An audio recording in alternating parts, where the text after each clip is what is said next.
Polipede Works here, coming at you with volume 105. Some very interesting things have come out in this volume, including our SBS and our volume cover. So let's talk about the volume cover first. Now, here's the thing. A lot of people have been comparing volume 105's cover to volume 25, and you are correct. We have the purple straw hat here. We have our now Yonkos, Buggy, Teach, Luffy, and Shanks. And we have a white animal in the middle. So let's talk about that white animal for a moment here. In volume 25, we have Sengoku's goat, who is known for eating supposedly maybe important documents. At least that's how the theory goes. And in volume 105, we have Carrot. Now, why is this important? Well, the difference, I think, here between volume 105 and volume 25 is that we actually have an extra character in 25 that we don't have in 105. We have the digger guy, the miner that Buggy met on the island that looks suspiciously like Full Lead Island because it's also in the shape of a skull while he was on the search for Captain John's treasure. In volume 105, we don't have that extra character. So it really does put focus on Carrot because if you remember as well, this covers the end of Wano all the way to, I believe, the start of Egghead, right? In that frame of time, you know who joins? You know what happens? Jinbei joins the crew. So you would think with a new main character joining our cast, he would be significant and he would make the cover. However, we just cover our Yonko and we have our white animal here, which in this case is Carrot. What's so interesting about Carrot in this particular situation is that this is the last scene that we see of Carrot. In the last scene of Wano, Carrot's last scene, we see her eating what appears to be Odin on shish kebabs during the whole Wano festival, right? That is the last scene of Carrot, period. We do not see her when the Straw Hats actually disembark from Wano. She is not in the goodbye scene, which is super weird considering out of all the characters that we have met during this entire sort of Kaido saga, she has stuck around perhaps the second longest compared to maybe Kinemon and Momonosuke. So it's really weird that she didn't get a goodbye scene. Mind you as well, Yamato got several. So what do I think about this, okay? With Jinbei not being on the cover and being absent, despite this being the moment that he joins the crew, which I still find very weird, I'm really buying into the whole Carrot is a stowaway theory. Because if you remember, that's how she first popped up on the ship in the first place once they were leaving Zou. So it would make a lot of sense as things started off is how they would end, especially supposedly in that final scene, Nekomamushi and Inugarashi were telling Carrot about Pedro's dream and what context Pedro sort of came across when he met Roger when Roger visited Zou. So perhaps they're telling her about the Dawn and at some point she'll come out of hiding and actually give us some insight of what her character motivations are moving forward. Because I cannot believe with her not having a goodbye scene, it's really weird that she would just be absent, you know? We'll have to wait and see. Another alternative is that she could have been captured by Caribou. So perhaps Caribou will be kicked by a hockey imbued strike or whatnot, and he will spit her up if she did in fact capture her, or maybe she's just been hiding out on the ship, who's to say. But I think we will find out why that is moving forward, because it's obvious now that Oda has not forgotten about Carrot, especially depicting her in the final scene of what she is in the manga. Because her eating stuff, it does play a very funny parallel to Sengoku's goat, but to depict her in that way is very intentional, I think. It's very intentional. Because like I said, anybody else could have been in the middle. Also, it's very weird that Jinbei isn't taking the spot of the miner on the side, because he was a significant character towards the end of Wano because he did join. So it's just really weird that Jinbei's kind of cut out of this and we have Carrot. But That's all I have to say about that. Moving on. So to commemorate the release of Volume 105 of One Piece, Toei or either Shonen Jump has commissioned a trailer for the events of the Straw Hat Pirates from the start of the story to Egghead to be sort of detailed in this 16-bit style, something you would find on the Super Nintendo back in the day or the Sega Genesis, right? What's so cool about this is that we actually get to see Egghead in color for the first time. And the top of Egghead, which is Punk Records, is a pink egg. Why is this funny? This is funny because in media, you can even see this on your phone, the emoji of a brain is often depicted as pink. So it's very funny that Vegapunk's brain is being housed in a pink egg that reflects the pink of what a brain would supposedly be.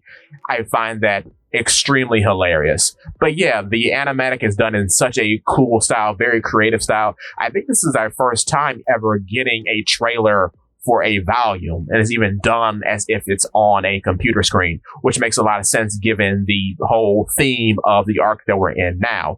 But yeah, very cool. It's going to be my backdrop throughout this entire video. Blurred, of course, because we don't want to get in trouble with the law. I do not own any of that, by the way. Please don't come after me. Moving on. One of our various tidbits that we come across in our SBS corner section is when we talk about what happens in chapter 1045. When Kaido witnesses Luffy's powers for the first time, he akins them to that of antics performed in a picture book or an illustration book. We now find out that there are several comics that are posted in the newspaper other than Warrior of the Sea Sora. We have Fire Dog, Pokemon, Monkey Ball, and Maruko-san. Now, Maruko-san is the very interesting one, and this information is provided to us via Arthur, Library of Ohara. Thank you, Arthur. Momoko Sakura was the mangaka of the children's manga Chibi Maruko-chan, and a close friend of Oda who passed away in 2018. Now, an homage to her manga exists canonically within the world of One Piece, which in this situation would be Maruko-san. I think that's really cool. The others, which are interesting, are Pokemon, which I guess is just a Pokemon joke, though most likely, given the name, Poke and Emon could be a reference to the popular series Doraemon, which start off as a manga. If you don't know, he's kind of like that weird blue monster guy, and Poke means pocket. Doraemon is famous for having like this interdimensional 4D pocket in which he pulls things out of. And the creature depicted here looks like a weird otter, and Doraemon kind of looks like a weird otter, even though, if I recall, it's just like a earless blue cat. But yeah, Doraemon's a very popular thing in Japan. And so we have Pocky, Emon, and Emon in this case, I think it's just a monster, which is why I thought it was a Pokemon reference, but no, it's most likely a reference to Doraemon because the little guy depicted looks like Doraemon and it has a pocket just like Doraemon. So yeah, Monkey Ball, which could be a simple Dragon Ball reference as we see a little Son Goku figure carrying an axe and riding a cloud. Or, funnily enough, there is a video game series by Sega called Monkey Ball, so that's interesting. Fire Dog is also a kind of interesting thing because it makes me feel as though this was commissioned shortly after Aki Inu became a admiral, because Fire Dog kind of plays into what Aki Inu is. He's called the Red Dog, and his powers, even though they aren't fire specifically, they can cause fires because he's a backward man. And then, of course, we have our classic Warrior of the Sea, Sora, whom of which is wearing what looks like a combination between a Germa suit and the Egghead boots, carrying a ray gun. So that's weird, right? Because it's not like the shoes that the Germa guys wear now. It's not like those weird moon shoes. They look like the weird tall clog boots that many of the characters wear on Egghead. So that's kind of interesting. Okay, so another tidbit that we get is that Tama is indeed a Kuro Zooming, much like Kanjiro and Orochi. This is provided via Ohara and Inumaru, and how we found this information out. And when Hiyori announces that the Kuro Zooming were meant to burn at the end of Wano, she is referring to Orochi specifically, even though people were right on the money, because I remember a bunch of people were talking about Tama being a Kuro Zooming. I think there's something on the grave. That's what kind of gave people the idea that she was a part of that family. But yeah, no, Hiyori's not going to burn the child alive. That's not the case. But props to those people. I also kind of suspected that, but for a much more, I guess, obvious surface level reason. Tama has purple hair, and then, of course, Orochi has purple hair, so I just kind of related the two. Even though Kanjuro does not, but I thought it was implied that he's wearing a wig, or like he's making hairs from brushes, so he could have been wearing a wig this entire time to fool people into thinking he wasn't a Kuro Zooming. But that's completely hearsay. The point is that Tama is a Kuro Zooming, and she is free to live her own life, and she's not condemned for the sins of her family members. So that's pretty cool. On the subject of family lineages from Wano, we have Zoro and Kuina's family tree. So both of them do come from Wano, and Kuina's oldest relative is Kozaburo, who was the old guy during Zoro's flashback in the Zoro versus King fight. Then we have a breakdown of all the characters, of which then relate to Kuina and Zoro. So Zoro's grandfather's name is Pin Zoro, whom is... It's very funny that his name is Ranoa Penzoro, but that's what the name Ranoa comes from. It comes from his grandfather, and he hooked up with Shimotsuki Foriko. That was his wife. Then we have Ranoa Arashi, whom wedded a criminal's daughter named Tara, whom died to pirates, and the mother of which died to illness. So that's all the important characters there. Then, of course, we have Shimotsuki Kozaburo on Kuina's side of the family, whom just, I guess, hooked up with a village girl in order to have a son named Shimotsuki Kozashiro. And he has a unnamed wife. It's even like blackened out in silhouette, whom of which gave birth to Shimotsuki Kuina, whom died accidentally, and Zoro inherited her Wado Ichimoji. That's the white sword that he, I believe, often carries in his mouth. So, yeah, and we know he learned the term Snachi from Kozaburo, the old sword guy, who teaches us about the importance of named blades. So, yeah, pretty interesting, but pretty simple. Now here's a very interesting question proposed by a reader concerning why Chomper wasn't able to heal those afflicted by smiles. Oda simply says that it's unfortunate that that happened, but Chomper simply doesn't have the ability to cure an effect from a dull fruit. Which I know, reading through Twitter and I think on TikTok as well, a lot of people have problems with that. But at the same time, I'm in a space of, well, you want consequences and stakes. And I've heard some people complaining that there haven't been many consequences and stakes in the time skip. So, I mean, here you are. Here is a fact of permanence that can't just be wished away with magical bandages or whatever. Here we are. Here's a consequence. Here's a permanent mark of Kaido's being there in Wano. Here's a constant reminder that Kaido affected these people. So, I mean, it may not be ideal, but I do think it's better than it just being swept under the rug and solved, you know? And there are some things that perhaps Chopper just can't do, because technically, if you want to really start splitting hairs, the smiles aren't necessarily a disease. So I really wouldn't put that under a failed attempt via Chomper, and it doesn't really affect his dream at all because it's not a disease per se, it's an effect of a fruit, you know? And I wouldn't say him having understanding of the Rumble Ball and how things work and such. I don't think that really falls under the jurisdiction of this, because he can only manipulate his wavelengths through the Rumble Ball. He can't simply cancel them out. He can't essentially give himself a lobotomy, because that's what would happen. He can't nullify his own Doa fruit via some drug. That just doesn't happen in One Piece. As a matter of fact, the only thing that cancels out Doa fruit effects are Sea Stone and the powers of the Yami Yami fruit. So Yeah, I don't think it's nonsense. I don't think it's hack writing. I think it's absolutely necessary and within the wheelhouse of what is to be expected from Chomper. But yeah, I know other people think differently, but I mean, I don't really get the issue here. And I'm sorry if there's something obvious here that I'm not grasping that other people have.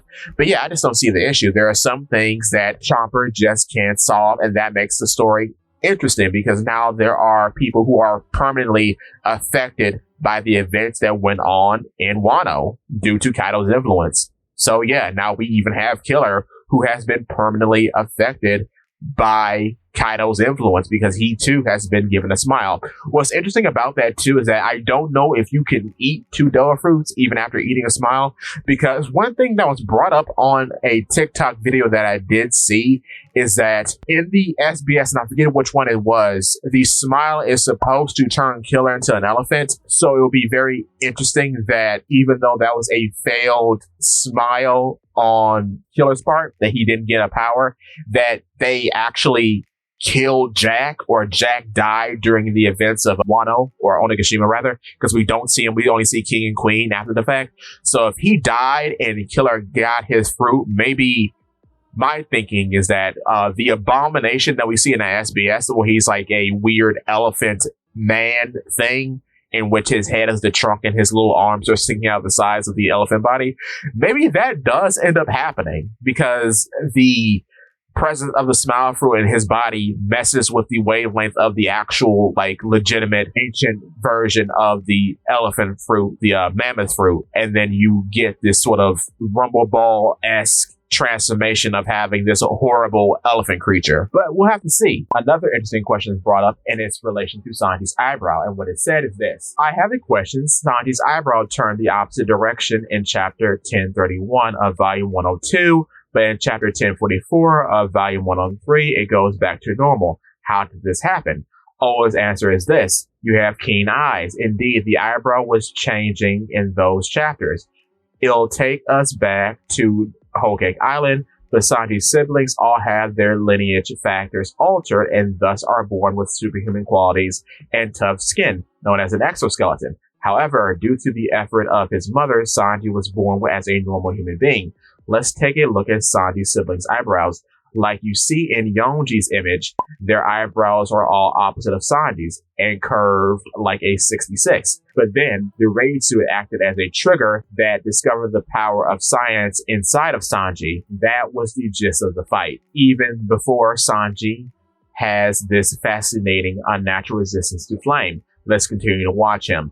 So from this, it's actually telling us that Sanji's whole fire generation and fire resistance have nothing to do with the genes within his body, which is a very comforting thing, because I remember way back in the sort of dead end of Wano, when the Queen was questioning why he was able to generate fire, he likened him to being part Lunarian. We know that now is most likely untrue, because that would have been most likely a gene-related thing, as we see with the Seraphim now. So, no, the whole bit about Sanji's passion being the thing that generates his heat or making him flame resistant still stands. It still stands. So that's excellent. Superb. Excellent. And if you recall, Sanji has always had flame resistance, because way back in the Baratie arc, he was able to remain unharmed when kicking Pearl, when he lit himself ablaze. So, yeah, passion is the root of Sanji's fire, confirmed, which more than likely might be a hockey thing, which may make people a little upset, but I'd rather that than just another power of science related kerfuffle. But yeah, moving on. The last interesting tidbit is about Tensei. If you don't remember Tensei, he is a vice admiral, and he is also one of the few vice admirals, the others being Toikake and Gion, who are given the color and animal nickname despite not being admirals. So he is a black horse, Tokikake is brown boar, and Goyon is pink rabbit. Tensei appeared in chapter 1054, and he is the director of Marine Criminal Investigative Service, and he is based off the actor named Akira Kobayashi. Like many Admiral-esque characters like, say, Borsellino, Aki Inu, Fujitora, Green Bull, all of them are caricatures of famous Japanese actors. He is one as well. So yeah, that's all I have for you today. Thank you so much for watching. Also, almost forgot to mention, your boy is going to be in the second Cross Guild Connection stream as a featured guest, along with Eli DZ, Adam Jinrakai, Dang Sake, Blumph, also Den Den Kushi, and many others. So check it out. It's going to be on a Tuesday, which is March 7th at 3 p.m. EST, 12 p.m. PST, and 8 p.m. GMT. You can catch it on YouTube or on Twitch, and I'm going to put up the lovely poster made by Adam on the screen now. It should already be up there. So yeah, come check us out, and it's going to be a fun time. March 7th. If you like stuff like this, please feel free to check out my YouTube channel, Polipede Works. And if you like what you see, I would appreciate your subscription. Thank you so much. See you next time.